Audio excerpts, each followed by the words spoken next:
Pape Matar boo gisee tey ñu waxtaan ci Covid bi Sénégalais yu bëri toog depuis le 17 mai directeur de la prévention waxoon ne nañu moytu delta bi mi ngi ci réew mi waaye dafa mën a dégguñ ko ñenn ñi ñu ngi doon def tournée économique ñeneen ñi aussi ñu ngi woon ci tali bi mais aussi fonds bi ñu dégagé woon muy fonds Covid 19 muy 1000 milliards yi ñu ne jënd nañ ci ceeb jox askan wi hôpitaux yi aussi boobu ba léegi gisuñ njariñ bi nga xamante ne tey jii moo war a dugg ci askan bi moo war a sauver sénégalais yi nga xam dañu am Covid fii moor yu bëri tey jii ñu toll ci période boo xamante ne tey sénégalais yu bëri jàq nañ tiit nañu jaaxle nañu ndax lan ndax nombre de cas yi nombre de morts yi mais aussi li xew ci hôpitaux yi ba dégg nga docteur Niang mi tey ministère de la santé porte plainte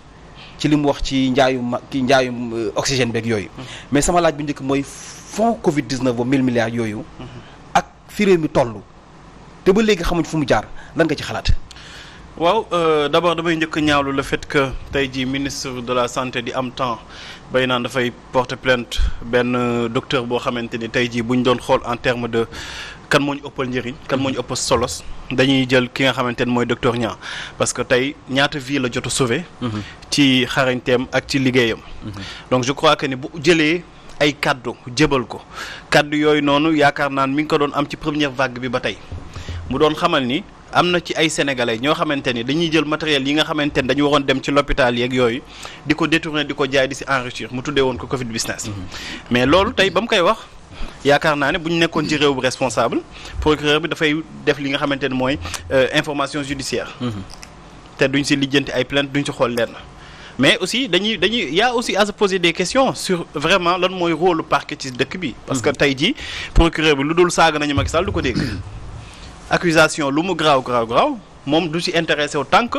activé wuñu ko mais aussi bu ñu xoolee procureur bi kan nañ fa teg ak nan nañ ko fa tegee mën nañ comprendre yu bëri beneen mbir bi nga xamante ni yaa ngi koy wax léegi ci fond Covid bi dafay malheureusement dafay jox raison ñi nga xamante ni ci njëlbeen dañ doon wax ni lii de ñi nekkuñu di faj Covid parce que Covid du ay ceeb wala ay diwlin wala yooyu moo koy faj parce que ba ñu ñëwee dañuy dégager benn fonds d'accord idée bi mën nañ si discuter am nañu ko ñu si ànd am nañu si dul ànd parce que aussi quelque part man nangu naan wala xel nangu na nga ni Pape Makhtar da ngay toog sa kër boo toogee sa kër dinaa la jox ndimbal quelque part loolu xel mën na ko nangu mais nature ndimbal bi moo nekkoon problème nit ñi waxoon nañ leen ni par exemple au lieu ngay dem di jënd ji ay ceeb wala ay diwlin nag yooyu et puis déjà ceeb bi sax ngay gën a jabet loo nit ñi nga teg ci macaroni mooy dee leen au lieu ngay dem di jënd ji loolu mais jox leen ko ci espèce en fait jox leen xaalis boo xamante ni ñoom dinañu mën a am choix wu dem jënd lu ñu tàmm jënd am na ñuy dundee dugub am na ñuy dundee ñebbe am na ñuy dundee leneen mais vouloir imposer des gens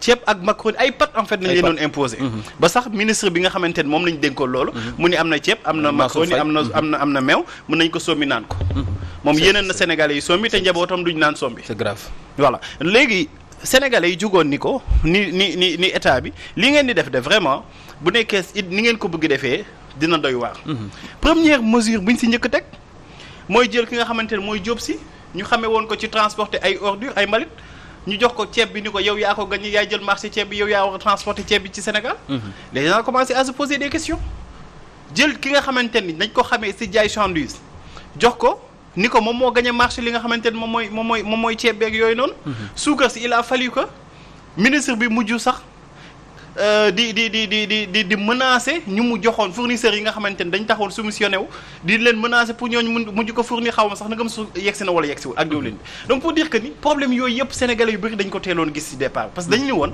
xaalis bi boo leen ko joxee sénégalais yi lii yëpp di nga en tout cas charge yi dina gën a wàññeeku mais aussi yenn problème kenn du ko ci njort bu nekkee nag yow da nga jug pour effectivement xeex Covid da ngay ànd ci lu sénégalais yi di wax parce que période boobu noonu dañu woote woon ci union des cœurs ak benn solidarité boo xamante ni ak benn union boo xamante ni parce que Sénégal nañ doon waxtaanee.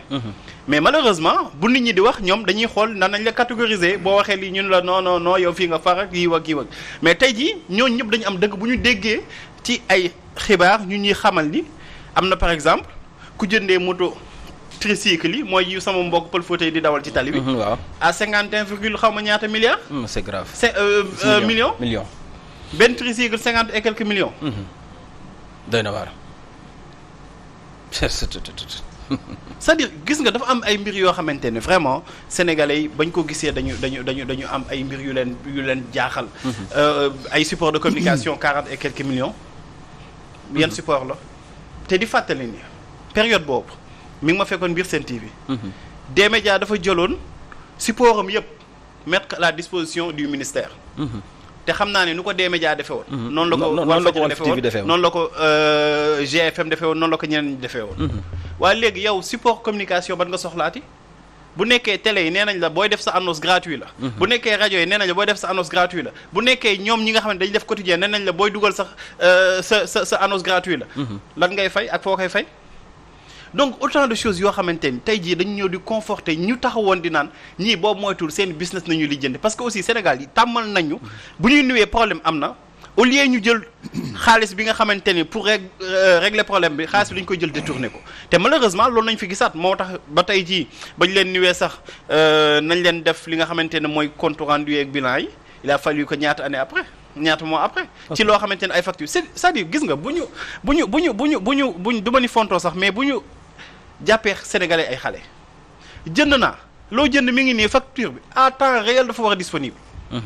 parce que loo jënd am na facture. mais est-ce que tey jii war nañu mën a toog di xaar ay rapport absolument jënd naa lii posté ko ci net bi. ñu xam ni kat jënd nañu nanga bi ceeb fournisseur bii moo ko jaay.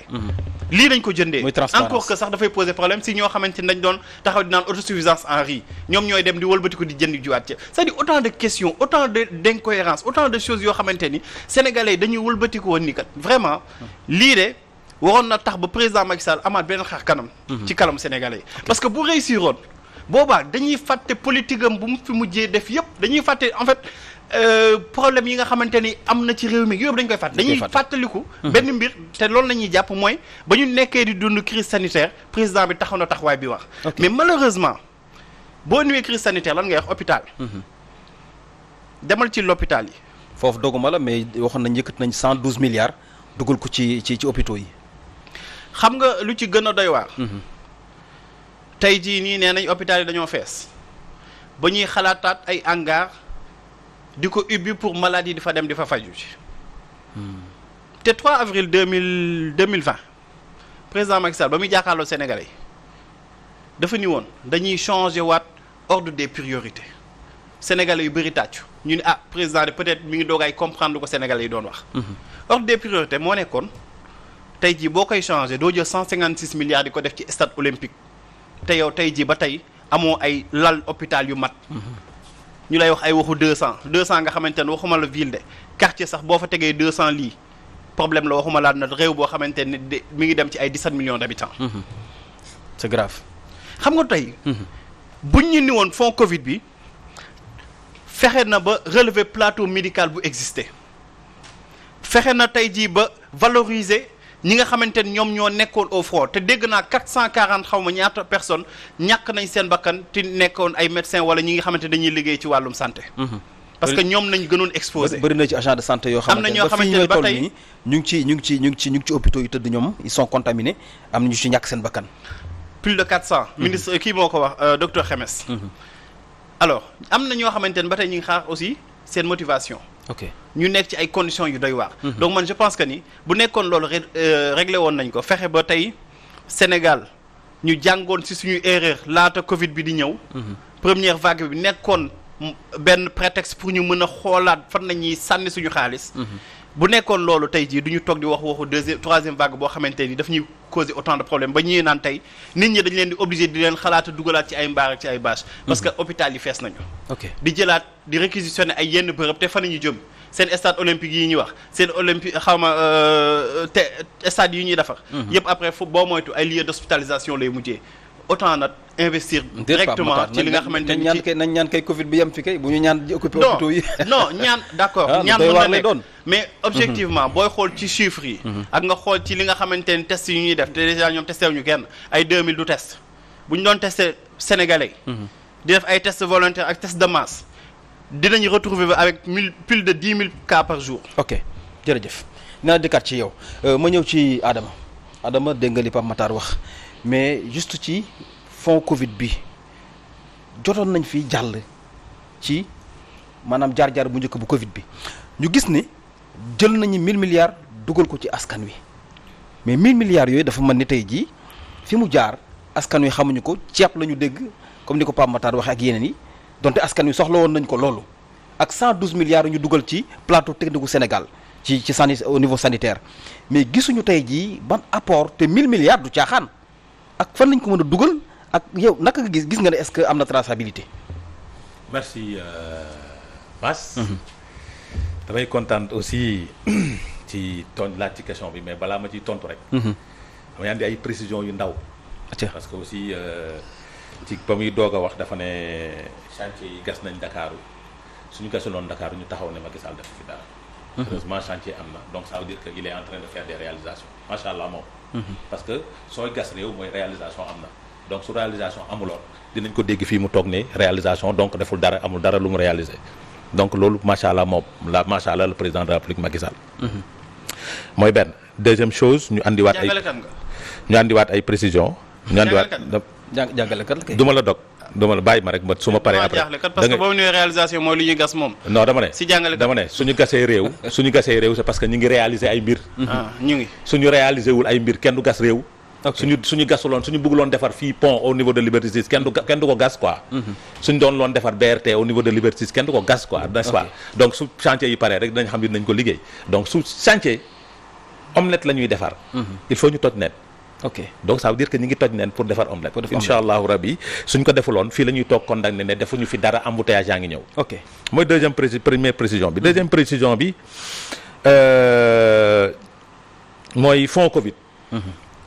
xam nga fonds Covid suñu joxuloon population bi accompagné wu leen ñoom it ñu taxaw sànni xeer ne accompagné wu ñu population bi parce que il faut qu'on sache ce que nous voulons nous exactement fonds Covid am na lu ko waral. avant ñuy mettre en place le fonds Covid dañoo jël ay mesures yoo xamante ni dafa dem ci couvre-feu ak urgence sanitaire mooy pour éviter virus bi circuler ci biir population bi ñu ne dañuy def couvre-feu population bi dañ toog seen biir kër. limiter seen i déplacement suñu toogee seen biir kër limiter seen déplacement il faut ñu am lu ñu leen jox. loolu moo andi fonds Covid. c'est ça le pourquoi du couvre-feu bu amul woon benn njariñ. amoon na njariñ. parce que bu ñu ñi wàccee groupe amoon na njariñ amoon na njariñ rek loolu xam nga amoon na de transmission la. j'ai dit amoon na njariñ. ok xam nga virus bi circulé 24 heures sur H24. bokkul ak virus bi circulé 19 heures. ok bokkul. parce que su nekkee ci nit ñi seen biir kër yi la ñuy toog. virus ba ci biir kër ga lay des. donc am na njariñ. du ay dispositions yoo xamante ni président de la République daf ko jël nii à coup de tête. ay techniciens de santé ñoom ñoo ko jël jox ko. loolu mooy deuxième précision boobu. ok troisième précision bi mi ngi wax ci biir waxam 150 milliards pour stade du Sénégal c'est 56 milliards. 156. c'est 56 milliards. 56 milliards oui.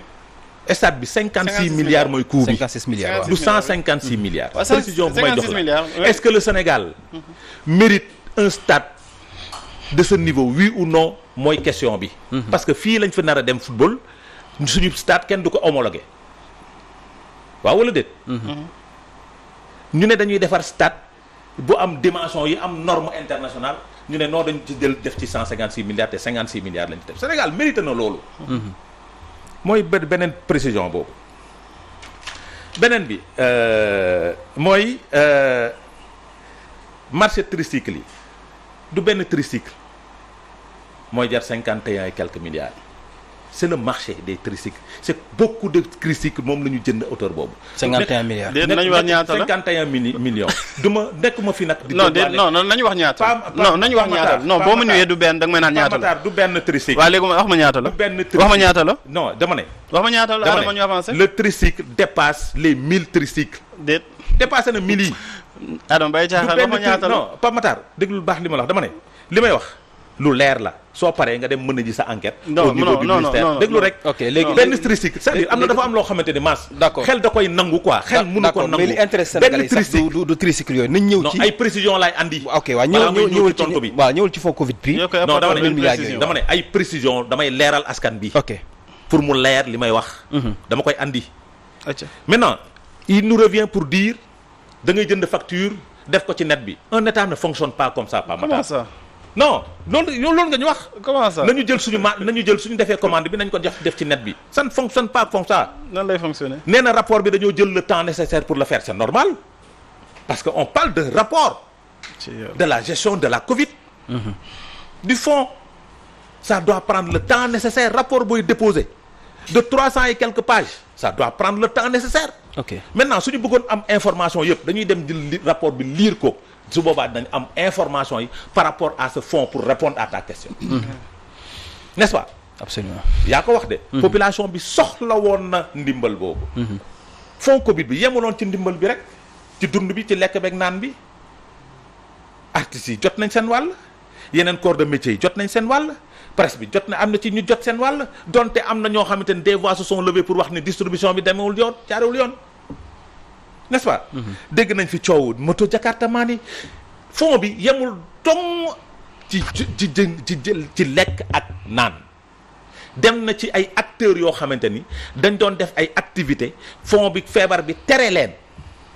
ñu def seeni activité fonds boobu àgg na ca ñoom ñu jox leen ko en nature waxuma leen en vivre de en nature donc ñaari procédés yi dafa am ñoo xamante ni dañ leen dimbali en nature les populations qui sont dans des situations précaires. ak ñi nga xam ne ay activités la ñuy def ñu jox leen ko en espèces. ok loolu fonds bi def na ko. maintenant nag fu xaalis bi dugg dem na ca population bi def nañ ci rapport ba mu leer nañ. ku ci bëgg information da ngay jël rapport bi nga lire ko c'est 300 et quelques pages déposé sur la table et partagé sur le net. Presse bi mi ngi ciy génn ay brides par rapport à ces rapports. Pour expliquer ay situations mais liñ ci war a def nañ ko ci te fond bi lu ko andi mooy on a mis la population par rapport à une situation. suñ ko defuloon kon situation bi dina gën a gaaw tey. kon première vague bi li muy emporté moo ëpp tey. te ñuy rappeler ni. situation mën naa gën a garaaw ba gën a garaaw. non tey kon gënoon na garaaw. te liy rappeler ce que l'État a fait dañ koy wax quoi mu leer. mais est-ce que fonds Covid boobu sénégalais yi ceeb rek lañ soxloon parce que li gën a garaaw mooy maanaam plateau technique sanitaire Sénégal. hôpitaux yi ñoo gën a feebar maladie jamono jii booy xool li xew ci hôpitaux yi Adama. mais kenn mënu ko expliquer. ci ay décès ci ay négligence. mais li xew ci hôpitaux Sénégal oxygène bu ñu manqué. li xew ci hôpitaux Sénégal ci Sénégal laa wax de. un pays qui tend vers l'émergence. waaw lu raw loolu moo xew ci ay hôpitaux yu nekk États-Unis des pays développés par rapport à cette maladie là. ah bon lu raw loolu. parce que nous on nous parle de 14 morts par jour on parle de 9000 morts par jour dans ces pays là te ils ont des plateaux médicaux beaucoup plus élevés. ok. C'est normal hein, que nous sommes conscients des Sénégalais de rêver, aspirer à avoir des plateaux médicaux très élevés. C'est normal que nous ñëpp ñu am taxawaay boobu di ci liggéey et l'État du Sénégal est en train à travailler sur cette question-là parce que ñaata de réanimation la ñu amoon. yokku na on a dépassé les 20. ñu ngi ci ñaata. bëri na. soo demee ci CTE yi. soo demee ci CTE yi y a des lits de réanimation CTE yi nga xam ne président est-ce que du gàcce ci Sénégal. non Adama aussi bu ñu toogee tamit naan ay Sénégal 20 lits la amoon ñu ngi ci jógee am 200 lits. dama ne si réew mu Sénégal dañuy waxtaan. président gis nañ ko mu tourné def ci. ñëwal Mass. réew mu mel ni Sénégal nous sommes dans un pays qui tend vers l'émergence nga ne réew mu mel ni Sénégal. waaw le Sénégal n'est pas né hier. Nous avons hérité de combien de lits de réanimation dans ce pays? Héritage. waaw. des autres régimes. non dañuy waxtaan. maladie boo xamante ni bett nañu xamuñu ko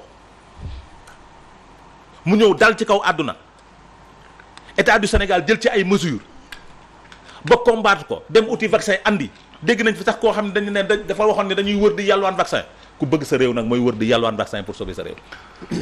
ok jërëjëf. mais gis nga li mu wax noonu ci précision bi. 156 milliards la stade olympique bi coûté te loolu bu nekkee bu ko neexee mu vérifier ko boppam ministre des sports moom moo ko wax. non mais attends. alors je te dis carrément que le stade a coûté 56 milliards. ok 156 milliards ça a coûté 56 milliards. non 156 milliards loolu du débat mais. ok merci bàyyi ma ñëw ci maître. jërëjëf bàyyi ma ñëw ci maître.